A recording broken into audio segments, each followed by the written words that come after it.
Hello મિત્રો, આજે ધોરણ 8 ની અંદર વિષય ગણિત ચેપ્ટર નંબર 1 ચલ સુરેખ સમીકરણ અને સ્વાધ્યાય પોઈન્ટ 2.1 સ્વાધ્યાય 2.1 પાર્ટ 2 ની અંદર આપણે ગઈકાલે જે વિડિયો જોયો હતો એના અંદર 3 એક્ઝામ્પલો જોયા હતા.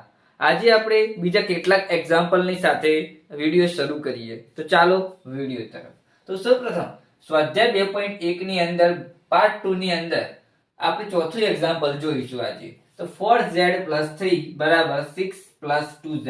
મેં કીધું હતું ગયા વિડિયોની અંદર કે x આવી શકે, y આવી શકે કે ગમે તે આવી શકે. આલ્ફાબેટ ગમે તે આવે તો એમાં આપણે ગભરાવાની જરૂર નથી. z આવે તો z શોધવાનું થશે, y આવે તો y શોધવાનું થાય, x આવે તો x શોધવાનું થાય. બસ એટલું જ છે, બીજું કોઈ હોય નહીં.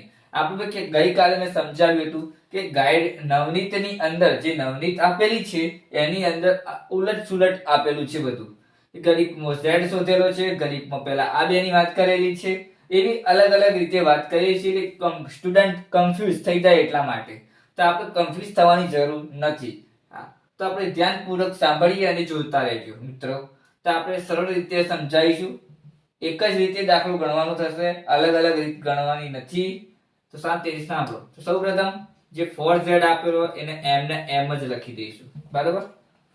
હવે જે 4z આવ્યો અને આ બાજુ છે 2z. હવે આ બેને ભેગા કરવાના છે. જો આ બાજુ આવે તો આ પ્લસ નો માઈનસ થઈ જાય, બરાબર. તો આપણે એવું લખીશું આટલા સાઈડમાં કે 2z ને ડાબા બાજુ લઈ જતા, એટલે કે લેતા. 2z ને ડાબા બાજુ લેતા એટલે કે ડાબી બાજુ લેતા. તો 2z ને જમણી બાજુ એટલે કે ડાબી બાજુ લઈશું તો એનો માઈનસ થઈ જશે 2z પ્લસ આટલા 3 થઈ જશે બરાબર 6. આવું થઈ જશે, બરાબર. હવે 3 ને આ બાજુ લઈ જઈશું. આ છે वो પ્લસમાં છે, પ્લસમાં છે તો પ્લસ નું માઈનસ થઈ જશે ને. તો આપણે 2z નું 4z માં 2z તો વધ્યો જ, 4z માં 2z વધે તો પહેલા લખી દઈશું. ફરીથી પાછા +3 લખી દઈએ બરાબર 6. આવું પહેલા સાદું રૂપ આપી દે. હંગાત બધું કરવાની જરૂર નથી. એક સ્ટેપ બાય સ્ટેપ તમે કરશો તમારે ભૂલ કદી નહીં પડે. તો સૌપ્રથમ પછી 2z આવ્યો. હવે આ જે 3 અને આ બાજુ લાવીશું, આ બાજુ લાવશો તો -3 થઈ જશે. 2z બરાબર 6 - 3. હવે આ બાજુમાં લખવાનું પાછું, ડાયરેક્ટ આગળ નહીં વધી જવાનું. કે એવું કહીશું કે 3 ને જબા બાજુ એટલે કે જમણી બાજુ લેતા. આવું લખવાનું, બધામાં લખવું પડશે. નહીં લખવા તો ખબર છે રીતે પડશે. સામુ વાળાને, જોવા વાળાને, પેપર ચકાસવા વાળાને ખબર ના પડે કે આ કઈ રીતે લખ્યું છે અને કઈ રીતે લાવ્યો, તો બતાવવું પડે ને. તો આ સૂચના લખવી જરૂરી છે કે 3 ને જમણી બાજુ લઈ જતા. તો જમણી બાજુ લઈ જાય તો માઈનસ થઈ ગયો, પ્લસ નો માઈનસ થઈ ગયો. હવે વધુ કેટલું? 2z બરાબર 3. કેટલા વધ્યા? 3 વધ્યા. હવે જુઓ, હવે આટલું વધ્યું. હવે આપણે એવું લખીશું કે બંનેને 2 વડે ભાગતા. 2 વડે ભાગી દેવાના બંનેના. કેટલી વડે? 2 વડે ભાગીશું. તો સૌપ્રથમ 2z ને 2 વડે ભાગીશું અને 3 ને પણ 2 વડે ભાગીશું. જે ઉડતો એ ઉડાડી દેવાનું. 2z માં 2 તો ઉડી જ જાય છે. તો વધ્યો z. તો z બરાબર શું મળ્યું? 3/2. આ એનો આન્સર. હવે z બરાબર આપણને કિંમત મળી 3/2. હવે ચકાસણી કરવાની એટલે કે ચકાસણી શું? હવે કઈ જગ્યાએ ચકાસી કે z બરાબર ફાઇનલ 3/2 જ આવે છે કે નથી આવતો એ આપણે ચકાસીશું. તો ચકાસણી કરીએ, બરાબર. ચોથા એક્ઝામ્પલ ની અંદર આપણે શું જોયું કે z બરાબર કિંમત શું લેવાની? હવે 3/2 ચકાસણી માટે. और ચકાસણી કરવાની છે આપણે. તો z બરાબર જે સંખ્યાએ z આલેલ હોય એને 3/2 લઈ લેવાનું. જેમ કે હવે આપણે પહેલું જે ડાબી બાજુ પદ આપેલું છે, જે ડાબી બાજુ આપેલું છે સૂત્ર, આ એક્ઝામ્પલ એની આપણે વાત કરીએ પહેલા, પછી આપણે જમણી બાજુની વાત કરીએ. તો પહેલા ડાબી બાજુની લઈ લઈએ. તો z બરાબર સંખ્યાઓ મળવાની સિમ્પલ જ છે કે z બરાબર જેટલે z દેખાય એટલે 3/2 મૂકી દેવા. જેમ કે આવી રીતે 4 તો 4, z ની જગ્યાએ 3/2 + 3. હવે આવું આપેલું હોય તો સોલ્યુશન કઈ રીતે કરીશું? તો સૌપ્રથમ જો આટલો 2 દુ 4 થાય 2 વધ્યા આ બે નું મલ્ટીપ્લાય કરીશું 2 ગુણ્યા 3 6 પ્લસ 3 તો આવ્યો ચેલો 9 તો આન્સર ચેલો મળે 9 હવે જમણી બાજુની વાત કરીએ હવે જમણી બાજુમાં 9 આન્સર મળે 9 તો આપણે સાચા કહેવાય બરાબર હવે જે જગ્યાએ z દેખાય એ જગ્યાએ 3/2 મૂકી દેવાના જેમ કે 6 તો 6 2 તો 2 z ની જગ્યાએ 3/2 હવે તમને સમજાવું કે આમાં કઈ રીતે ઉડશે જો 2 તો 2 ઉડી જશે વધ્યો 3 તો 6 પ્લસ 3 તો આન્સર મળ્યો 9 તો આમાં પણ 9 આન્સર મળે છે આમાં પણ મળે છે તો આપણો આન્સર સાચો છે કે z બરાબર 3/2 એ આપણો આન્સર સાચો છે તો આ એક્ઝામ્પલ ની અંદર આપણે સાબિત કર્યું કે ડાબા બરાબર જબા થાય એટલે કે ડાબી બાજુનો જવાબ જમણી બાજુનો જવાબ સરખો થાય છે આ એનો આન્સર હવે આપણે બીજું એક્ઝામ્પલ હવે મિત્રો પાંચમા નંબરનું એક્ઝામ્પલ જોઈએ 2x - 1 બરાબર 14 - x હવે આમાં માઈનસમાં કિંમત આપેલી તો આપણે ટ્રાય કરીએ એટલે કે આનું સોલ્યુશન લાવવાનું ટ્રાય કરીએ સૌપ્રથમ 2x - 1 આપેલો તો સૌપ્રથમ આપણે પહેલા તો નોંધી દઈએ કે જે 2x આલ્યો હોય આના બાજુ x આલ્યો જે x ની કિંમત આ બાજુ લાવીશું તો માઈનસ નું પ્લસ થઈ જશે એટલે કે x ને ડાબી બાજુ લેતા આવું લખવાનું સાઈડમાં બરાબર તો x ને ડાબી બાજુ લેતા તો લઈ લઈએ હેડો તો 2x માઈનસ નું પ્લસ x થઈ જશે બરાબર અને આ બાજુ -1 બરાબર 14 એમને એમ જ રહેશે હવે આ જે એમને એમ રહ્યો હવે આગળ શું કરીશું હવે જે આ -1 ને એને આ બાજુ કરી દઈએ કે -1 ની જમણી બાજુ લેતા હવે જમણી બાજુ લઈ જવાનું આ બાજુ લઈ જઈશું એટલે માઈનસ નું શું થશે પ્લસ માં થઈ જશે તો પહેલા આ બે ની વાત કરીએ આટલા 3x તો આવવાનો જ હતો હવે બરાબર થોડું શોર્ટ ફોર્મમાં ટ્રાય કરવાનું આપણે સમજણ પડે બહુ થઈ ગયું હવે આટલે -1 હતું ને આ બાજુ લઈ જઈએ 14 + 1 થઈ જશે બરાબર હવે જુઓ આ જે સોલ્યુશન આવ્યું એના પછી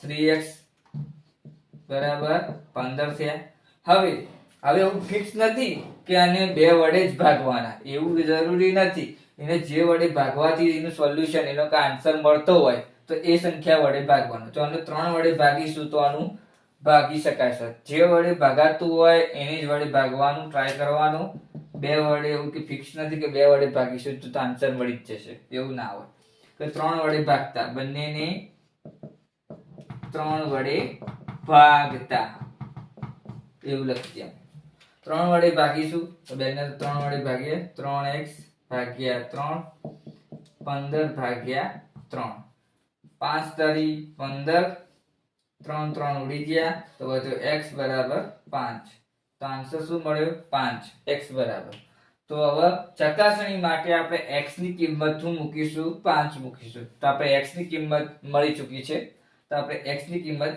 5 લઈશું સમજણ ના પડે તો આગળનો વિડિયો જોઈ લેજો મિત્રો અને સબસ્ક્રાઇબ ના કર્યું હોય મિત્રો તો સબસ્ક્રાઇબ કરી દેજો ચેનલને અને લાઈક આપવાનું તો ભૂલતા જ નહીં મિત્રો તો ના જોયો તો જોઈ લેજો મિત્રો પછી આ વિડિયો તરફ આવજો તો વધુ સમજણ પડે તેથી હવે આગળ ચકાસણી કરી લઈએ થશે પહેલા ડાબી બાજુની વાત કરીએ પછી જમણી બાજુની વાત કરીએ સ્ટેપ બાય સ્ટેપ જઈશું તો ભૂલ લખી રે પડશે નહીં બરોબર હવે જોઈએ બીજી રીતે પણ ગણવાનો ટ્રાય કરી શકે કે પહેલા આની વાત કરો પછી આની વાત કરો સાઈડમાં એ પણ કરી શકાય છે હું આ દાખલા પછી હું તમને સમજાવું કે બીજી રીતે પણ કરી શકાય છે આ એક્ઝામ્પલ ને ચકાસણી બીજી રીતે પણ કરી શકાય સમય બગાડવું ના હોય ત્યાં તો જુઓ 2x - 1 તો આપેલો જ છે એ તો સાચું જ છે એ તો મૂકી જ દેવાનું પહેલા હવે x ની જગ્યાએ આપણે મૂકવાનું છે x બરાબર 5 જે આન્સર મળે એ બરાબર હેડો મૂકી દઈએ 2 કૌંસની અંદર 5 - 1 કેટલો આન્સર મળે છે 5 દુ 10 10 હવે 10 - 1 કરો તો ચલો આન્સર મળે 9 હા એનો આન્સર 5 દુ 10 10 માં 1 જાય તો 9 વધી હવે અમે જોઈએ જબા બરાબર જબાનું કિંમત જોઈએ 14 - x બરોબર, 14 માઇનસ એક્સ. હવે જુઓ, આટલો 14 લ્યો, કૌંસની અંદર 5 લઈશું, સોરી 14 માઇનસ એક્સ ની કિંમત કેટલી મળી આપણને? 5 મળી. 14 માં 5 જાય તો 9 વધે કે નહીં? તો 9 આન્સર મળ્યો. તો આન્સર મળી ગયો ને. x ની કિંમત આપણે કેટલી વધી હતી? 5. તો 5 મળી જાય ને, પ્લસ માઇનસ માઇનસ થઈ જાય, એટલે 14 માં 5 જાય તો 9 વધે ને. તો બરોબર, ઓકે છે આન્સર આપણો. કે સ્વાધ્યાયમાં જે x બરાબર, જે આ એક્ઝામ્પલ ની અંદર આપણે x બરાબર 5 મળ્યો, તો એ આપણું એક્ઝામ્પલ સાચું છે. આ સાચું સાબિત થાય છે. બેનો આન્સર આપણે મળી શકે છે કે ડાબા બરાબર જબા થયું કહેવાય. હવે મિત્રો આપણે શું જોઈશું? તો સૌપ્રથમ આ એક્ઝામ્પલ આપણે જોઈશું 7 નંબરનું. તો જુઓ, હવે આવું એક્ઝામ્પલ આપેલું તો શું કરશું? આના અંદર આપણે સામાન્ય તરીકે x આપતા હતા કે y આપતા હતા કે z આપતા હતા, એમાં તો આપણે સામાન્ય રીતે ગણી દેતા. હવે આવું આપેલું હશે તો શું કરશું? તો આપણે એની રીતે આપણે ગણીશું. એટલે મેં કીધું હતું કે ડાયરેક્ટ રીતે નહીં ગણવાનું. આવા એક્ઝામ્પલ આપણને ડખા કરી શકે છે કે કન્ફ્યુઝ કરી શકે છે. તેથી સૌપ્રથમ હવે આ જે સંખ્યા છે એમને એમને જ રાખીશું. પહેલા આનું સોલ્યુશન લાવીએ, પછી આપણે આગળ વધીશું. તો જુઓ, 8x રાખીએ, પ્લસ 4 ને એમને એમ જ રાખીશું. હવે જુઓ, 3 ને ગુણ્યા x કરો તો 3x થશે. આની સાથે મલ્ટીપ્લાય, આની સાથે મલ્ટીપ્લાય કરીશું. બરાબર, તો જુઓ 3x આટલા હશે, માઈનસ નું ચિહ્ન માઈનસ જ રહેશે, 3 એકા 3 થશે. આવું એક્ઝામ્પલ મળ્યું. અને પ્લસ 7 એમને એમ જ. હવે આપણને મળી ચૂક્યો છે, પણ હજી આ સોલ્યુશન આવ્યું નથી પૂરેપૂરું. આપણે એ રીતે લખી દઈએ 8x + 4 બરાબર 3x. તો એમને એમ. હવે પ્લસ માઈનસ માઈનસ થાય, 7 માં 3 જાય 4 વધી, પણ માઈનસ નું ચિહ્ન પેલું આવે, શબ્દ એમને એમ જ વધશે. બરોબર, હવે જોઈએ આગળ. 8x + 4 3x તો એમને એમ, plus minus minus, plus minus minus એટલે 7 માં 3 જાય તો 4 વધી, પણ મોટી સંખ્યાનું ચિહ્ન આવશે આટલા. બરોબર, હવે આગળ વધીએ.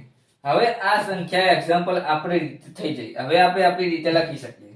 તો જુઓ, આ 3x ને આ બાજુ લાવીશું એટલે પ્લસ નું માઈનસ થઈ જશે. તો જો 8x - 3x + 4 બરાબર 4. બરાબર, હવે 8x માં 3x જોઈએ તો 8 માં 3 જાય તો 5x વધે. બરાબર, 5x વધે, પ્લસ 4 બરાબર 4. હવે શું કરશું? હવે આ 4 ને આ બાજુ લઈ જશું, આ બાજુ લઈ જશું, એટલે કે આ 4 ને હું સૂચના ને લખતો પણ આપણી રીતે સમજી જવાનું કે 4 ને જમણી બાજુ લઈ જતા માઈનસ થઈ જશે, જે પ્લસ હશે માઈનસ. 5x બરાબર 4 માંથી 4 જાય તો 0 વધે, તો 5x બરાબર 0. ચલો વધ્યો 0. 5x બરાબર 0 વધ્યો. હવે શું કરશો? હવે જુઓ, આ 5 ને પણ નેચર લઈ જઈશું, એટલે આ બાજુ લઈ જઈશું એટલે ભાગાકાર થશે. તો x બરાબર 0/5. તો આન્સર શું મળશે? 0 જ વધે. x બરાબર 0/5 કરો તો 0 થઈ જાય. તો આન્સર આપણને x બરાબર શું મળ્યું? 0 મળ્યું કહેવાય. x બરાબર 0 મળ્યું કહેવાય. તો x બરાબર 0 મળ્યો. તો જુઓ, 8x એટલે કે ડાબા બરાબર લઈ લઈએ. 8x + 4 આપ્યા, 8 એમને x ની જગ્યાએ 0 + 4. તો 8 ગુણ્યા 0 કરો તો 0 થાય, પ્લસ 4 એટલે કે 4 આન્સર મળ્યો. હવે બીજામાં પણ 4 આન્સર મળે તો આપણો જવાબ છે સાચો છે. હવે આપણે જવાબ લઈએ. જવાબ બરાબર 3x - 1 + 7. જો 3 એમને x ની જગ્યાએ 0 - 1 + 7. હવે જોઈએ, 3 0 0, 3 એકા 3 + 7, -3 + 7. 7 માં 3 જાય તો 4 વધે, અને જેવું પ્લસ. તો આપણને આન્સર મળ્યો 4. આ પણ આન્સર મળ્યો 4. તો આપણી ચકાસણી જે સાચો, જે x બરાબર 0 છે એ આપણો સાચો જવાબ છે એવું કહી શકીએ. તો વિડીયોને આપણે આટલે સુધી રાખીએ છીએ. વિડીયો ગમે તો લાઈક, શેર અને કોમેન્ટ કરીને જણાવો.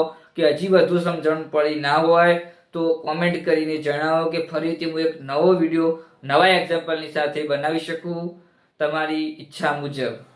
અને આવતા વિડીયોની અંદર નવા એક્ઝામ્પલ હું લઈને આવીશ અને નવી રીતની સાથે આવીશ. જય સતી.